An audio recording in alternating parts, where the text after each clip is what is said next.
think what the challenge, if you look at that last point, the challenge with, I think, the green jobs movement, I call it the green for all movement, is how can you take a model, or a set of ideas, or a political economy, it is a political economy, and tailor it to deal with specific regional and local contexts.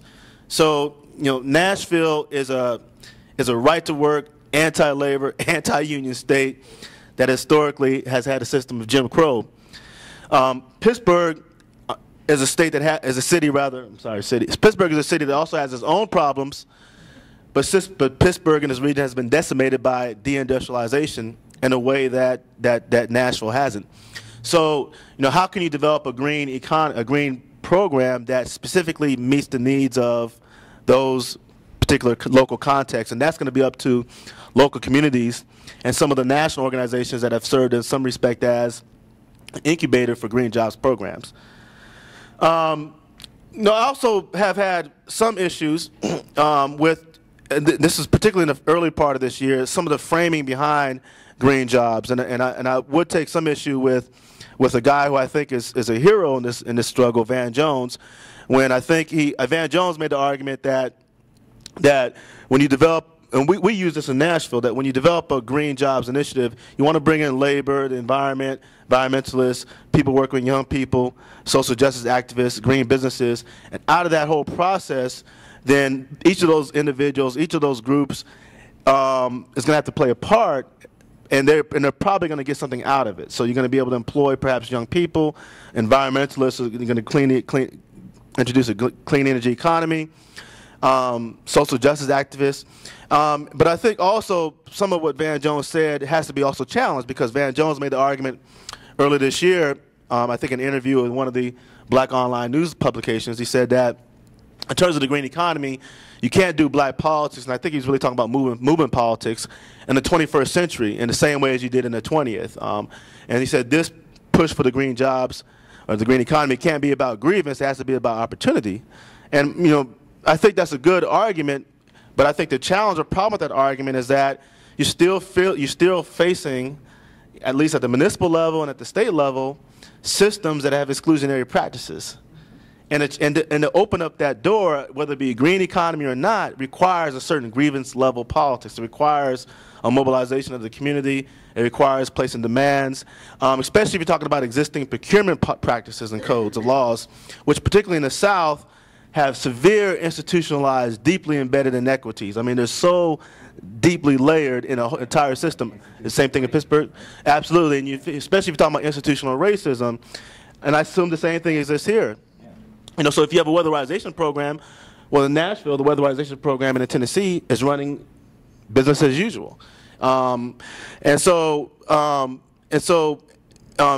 of these states, many of these localities, I'm sure across the country, also have challenges and problems with hiring incarcerated persons. Many of the green jobs have been geared towards men. The wider opportunities for women is really focusing on expanding this sector.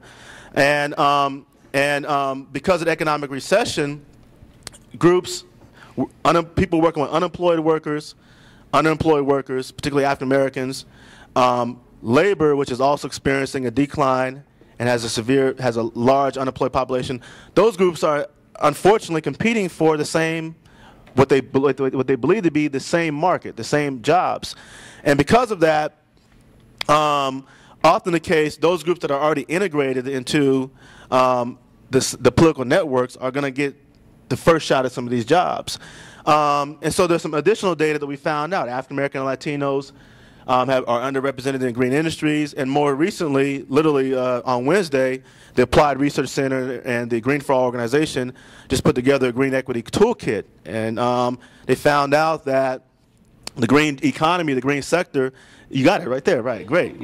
You might have been on the conference call that the green economic sector, hasn't trickled down to our communities. And so the argument that I'm really making is that to expand the green economy, to make it inclusionary, it does require sort of movement politics or grievance politics. We got to make our demands. Just to expand the green economy to organize labor in the South, that requires a grievance politics, especially if you're dealing with an anti-labor, anti-union right-to-work state.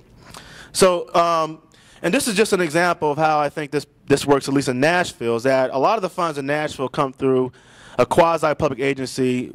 We call it MDHA, which is in charge of public housing as well as kind of pro-growth development projects.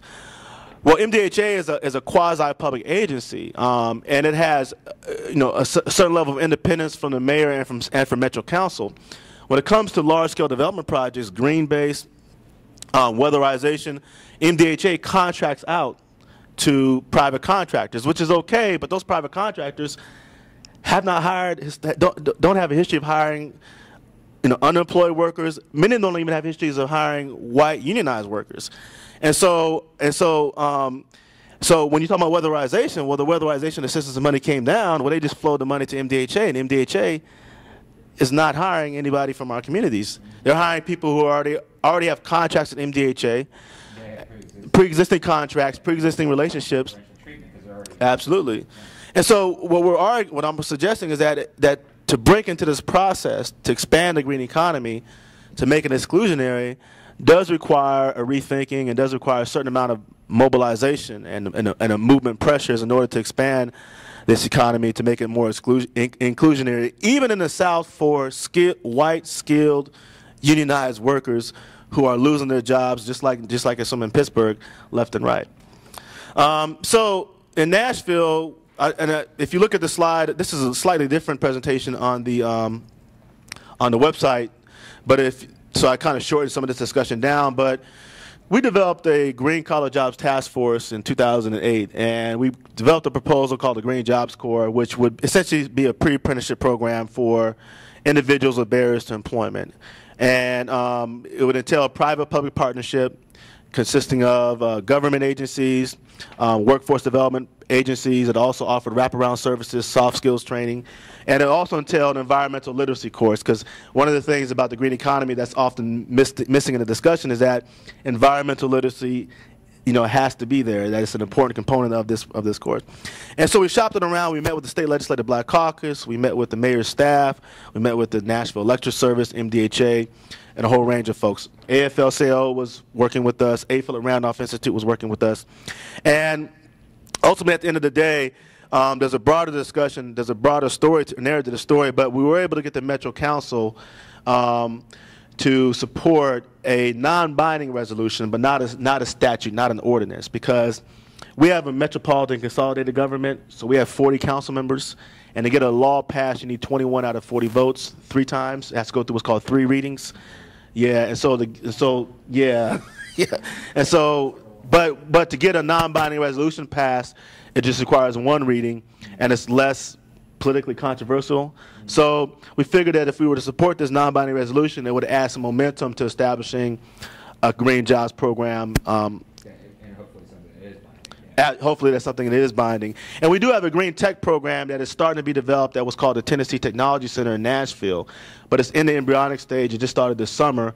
So our hope is that even if we don't get the Green Jobs Corps as we wanted, that we can find some resources to provide workforce development and wraparound services and then integrate those individuals into a green tech program. And I just want to emphasize how important this is, because we're working with 2 organizations that do work with individuals who have barriers to employment. And the soft skills training, the wraparound services, collectively, that requires a lot of money, a lot of funding. So, for example, if you're coming out of the prison system, it's likely that you don't have a driver's license. So 90% of the populations that are going through workforce development organizations, 90% of that population does not have a driver's license. And sometimes it may take $100 to get that restored. For some individuals, it takes $1,200 to get that restored, $1,000 to get that restored. So the wraparound component is really probably the most expensive part of a job training program, particularly at the pre-apprenticeship level and dealing with individuals with barriers to employment.